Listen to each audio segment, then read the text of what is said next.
Hi everybody, welcome to Not Another Tooling podcast with my co-host Matt Malcolm and myself, Austin Pearson. Matt Malcolm on mile 347, I think, as we've been recording these podcasts, which is all good. And today we are talking about selecting an ITSM tool, which is a fascinating topic. So, Matt, why would you even need to select yet another ITSM tool when you've gone through the pain of implementing one 5 years ago or 10 years ago or whatever? That's probably a good question. I suppose the bit that you followed up with, if you've already implemented one 5 years ago, I mean, even today now, there's still organizations that don't have an adequate ITSM solution, never needed it. Maybe it was a scale thing, maybe now they've merged or whatever reason, but there's some organizations that actually don't have anything in the first place. So there's that first step to get through. That's true. Although most of them have some kind of ticketing, right? Excel spreadsheets, SharePoint. Exactly, yeah, they have something. So why do they need to?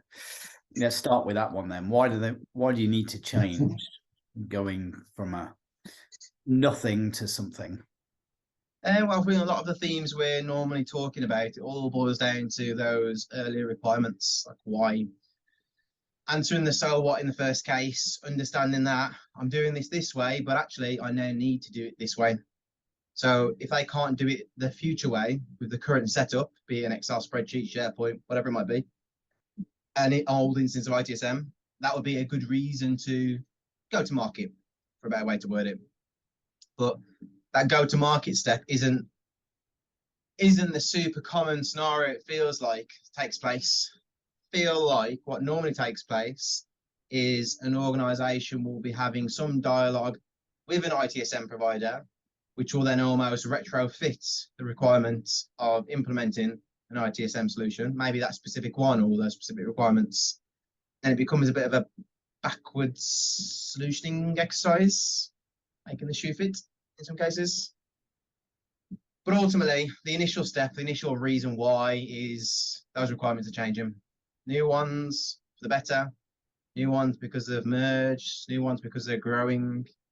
That is normally the reason why something is changing. That totally makes sense. And but it is an interesting one, right? Because I think that's a good reason to change. If you have, if you're merging, which I guess is the same as scaling your business, right, significantly, then you might be ready to move from a spreadsheet to to a tool, or from a small to medium sized tool to a big tool, right? Those are the only three kind of inflection points I can think of, really.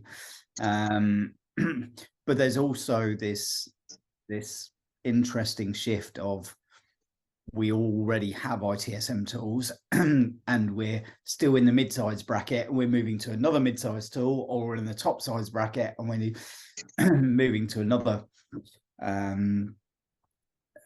top size tool, which I think are interesting things we could definitely explore today. But let's say you're in one of those inflection points, whatever it is.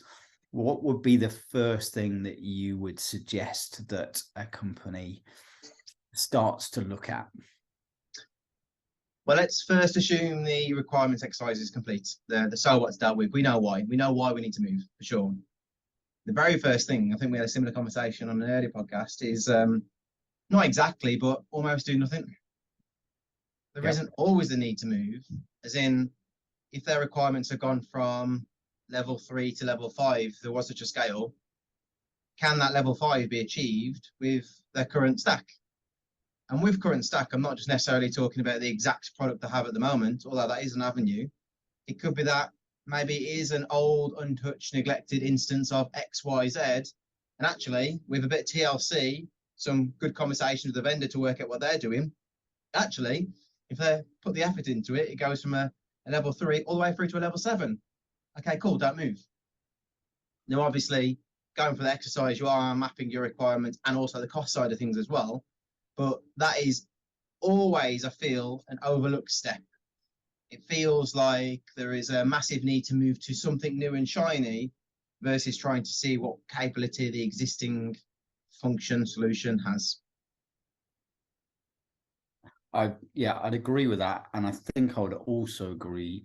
I would also add that also looking at your usage of that tool, and whether you've got the right processes and people in place to do these things, right? Because if you're going from one tool to another, or even just trying to get the most out of a single tool, are your people really thinking about how their part in the job and how they could improve those processes to get the most out of things? I was with an organization yesterday who are an old organization. I definitely won't name them. And they admitted that they were a 1 on the service management scale out of 1 to 5, right? And they've been around for donkey's years, and they've got the top-notch solution out there for ITSM, whose name I won't mention.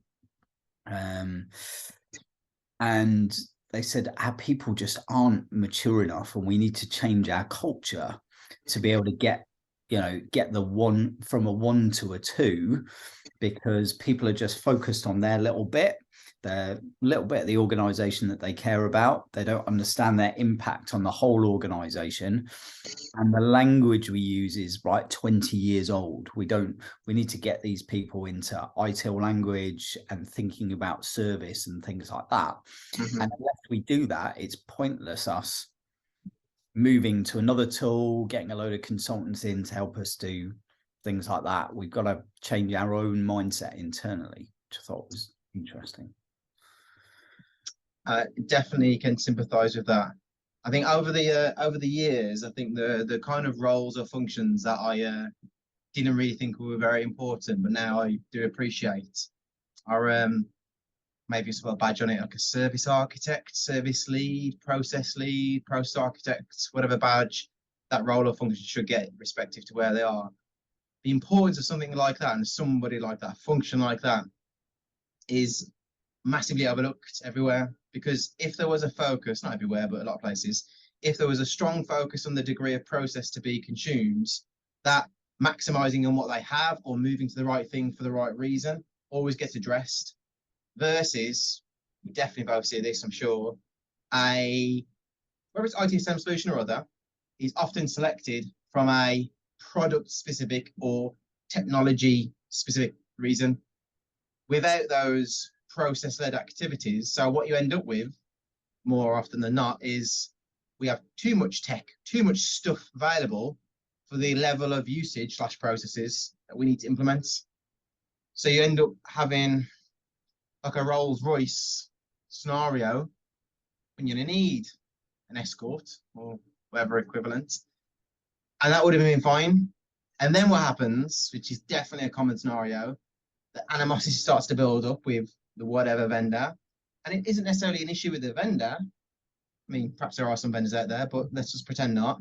Ultimately, it falls back to you've got too much of a solution in the first place for your overall usage and requirements. So if that would have been dealt with a processy person, an architect, whatever you want to call them, they would have had the right fit solution for their immediate and probably short-term requirements. So that process side of things, that is a fundamental part, certainly with an ITSM stack. Yeah, I totally agree. And I think those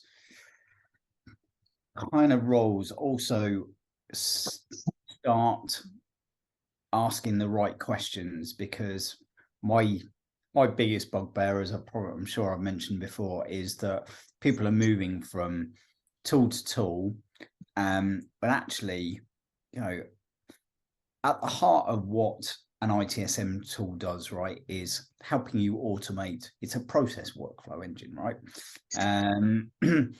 But if you put bad data into it, then it's never going to be good, whether that's a person putting bad data into it or a tool or a mixture of both or whatever. And I certainly see, particularly if you're jumping from a mid-size to a mid-size or a large to a large, that most of the time you're not jumping because that other tool has something amazing to offer. You're jumping because you didn't get the value out of it, because either you didn't have the process piece great, or you didn't put the data in properly, and therefore you're going to have exactly the same problem in 18 months time. And somebody needs to look at that and have that role, as you say. Otherwise you just end up spending good money after bad. And the number of people I know who, even when they bought, you know, the best solution in the marketplace, 18 months later they're re-implementing it, and they'll do it again because they didn't think of this or that, but they still go round and round in circles with exactly the same thing, and then go, oh, maybe we were better off with our last vendor. No. You know, you're trying to get CIs to, you know, you're trying to get the right incident to the right resolver group first time, but yet you haven't got a good CMDB because you're not putting any data into it properly. Therefore, how are you ever going to solve that problem, whatever tool you've got to? Sorry, ran over. No, I think it's fair. It's that crap in, crap out scenario, isn't it, in reality? It's almost like, I mean, I don't think this is an exact logical position for every organization, but you almost feel like there's more longer term value for the business in question if they under egg their procurement exercise versus over egg. You know, the expectation they're going to use this thing for X, Y, Z on the long term and it's all going to be great. Actually, how many of those scenarios work out? There's probably a handful, but I suspect there's more that are only using that small percentage of said solution. So they end up being almost this financial and functional deficit, which just generally isn't healthy for everybody. Versus, you know, if you imagine this a scenario where the organization just goes after just what they need, you know, and that isn't to like wrap you in a container. And I'm sure people feel like we need to grow and all the rest of it. But you'd soon find people are maximizing the value of the stacks available if it's just at the very threshold of where they need to expand, versus getting too much and it being too much and them never actually getting an opportunity to consume in the first place. I'm sure there's some money to be saved there for sure. But yeah, the requirement side of things for sure is needed before you get to this point. That process side of things and the data associated falling into the requirements, that's also needed. But ultimately, before you move, what can you get out of your current solution that meets those requirements, meets that functional process side of things? Yeah, good shout. How would you, or how have you seen the best organizations track the value of a great ITSM implementation? It's a big question for you. I mean, we've had a little bit of a value exercise conversation on a few of these, haven't we, really? It's the organizations that are already answering the so what. It's the organizations that have gone to market with their requirements and value expectation versus those organizations that have, let's politely word it, stumbled upon the product. So it's almost like the proactive position. That's probably a better way to answer it. It's the organizations who are proactive about what value they want to get out of it versus the ones that are reactive. And the difference is, we now don't have a solution that's going to meet our requirements. Let's go to market with these requirements and this expected value, versus it's a new CIO, or it's a contact of a contact, or it's a I'm new in the shop and I want to put this tool in. Then the product lands there and they're then having to retrofit the value. That's like the very black and white. I've seen that loads. Good scenarios, there's a bit of focus and still challenging to meet the value. There's no doubt. It's a bit of an elusive space sometimes trying to see the value from an ITSM tool, especially when you get into the weeds of a CMDB. But then the ones that really struggle are the ones that end up with a product and then have to manufacture a value position to make that number, whatever it costs, work. That is so black and white. Yeah, I totally agree. And I think a couple of things that I would say is ITSM solutions, typically you're not going to, this isn't an innovation where you do it, you put in a new, load the software up, and a week later suddenly your organization is completely changed, right? It definitely takes time and patience to get it right. But that other piece of trying to align that value to some business outcomes. So I know is another thing that I always harp on about, but in the ITSM world, it's really easy to get bogged down in day-to-day, what do we do? Oh, I fill in these numbers on a tool sort of thing. And trying to align that with how it makes your customer's journey better, and the outcomes for the business, i.e. you're a retailer, and if you can fix IT problems quicker by getting the right data into the incident and getting it to the right home first time, then you sell more stuff, and that means you've got more chance of your Christmas bonus or whatever it is, as well as helping with the share price and things like that. And then every time you're looking at, right, we're going to turn on this new module, or we're going to tweak this process and whatever, how does it help, that goal of making things easier, quicker for us to fix IT incidents or problems, or do changes more robustly, or whatever it is, and therefore meet that goal. And if it isn't going to meet that goal, then should we be doing it? And that should we be doing it is a question that probably isn't asked often enough in the first case, but then isn't asked often enough after a decision has been made to move forwards. The value exercise itself is a sliding scale, and it isn't just a snapshot in time at the start of the project. But honestly, it's such a difficult scenario trying to capture ITSM value, because you're in that sort of middle ground of the very direct savings and value that can be met, and there's a sort of murky ground, which is, if this happens, you're going to save this, and then there's the total intangible, like it's going to be good for the culture, that maybe not as elusive as that, but it's a bit of a murky space to really get defined KPIs associated to the performance, the value being delivered, especially if everyone isn't on board in the first place. But it's a very good space to be in if you're good at it, for sure, is turning out the value. But we had this conversation, or part of this conversation, say a couple of weeks ago, whenever it was, I can't remember which episode. If there was a scenario where the vendor, the seller of that software, had some stake in the ground, some number on their back to meet, and had some financial repercussions if it wasn't met, there'd be a hell of a lot more business value delivered for all ITSM solutions and all solutions. Because I think often the sales made, there's some value fluff and whatever else, but the reality of it is, if there was a target on their back in order to meet it, they would be on it. And granted, a lot of the issues are the customers themselves, right? They are not doing the activities that the vendor knows can be done. Absolutely. But if the vendor was more invested into that customer, I'd see that less of an issue. Still would exist, but less of an issue. There's a market for it, I tell you. There's a market for buy now, pay when we deliver the value. There's a market for that. It's definitely a hot topic at the moment. Outcomes as a service, but I think there's too much. I don't think the vendors would mind doing it, to be honest, but they would need to be really assured that the customer is up for putting the work in, because it will be a very complex contract, I think, is the fair position. One for us to unpack another time, perhaps. So wonderful. Right. Well, thank you very much. That was wonderful as always. So we were talking about selecting an ITSM tool. We were talking about why, what leads you to think about doing it. And we said generally that is perhaps merging with another big